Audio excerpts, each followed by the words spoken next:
জোরে কইরা মধুরে ডাক দে। মধু ভাই, মধু ভাই, আরো জোরে। ও মধু ভাই,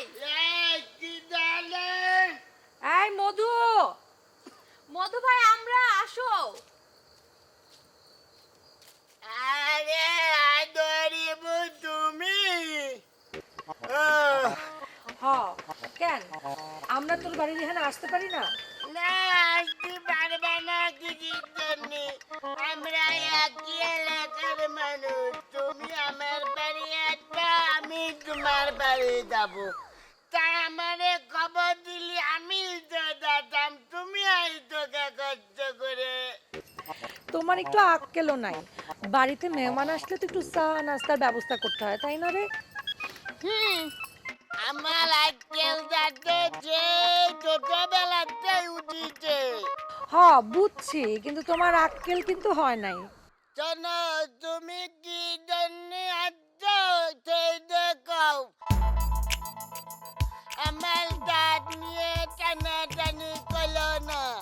আচ্ছা ঠিক আছে, তোরা আসল কথাটা কই। তুই দেহস না এই গ্যারামে কার ক্ষমতা কতটুকু। তুই এইসব কিছু জাইন না একটা ভাদাইমার লগে হাত মিলাইছস।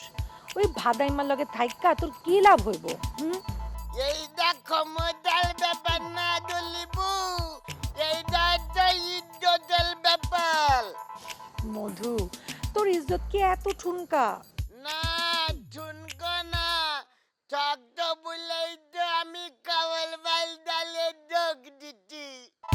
মধু, তুই আমার পক্ষে চলে আয়, তোর কিন্তু অনেক লাভ হইব।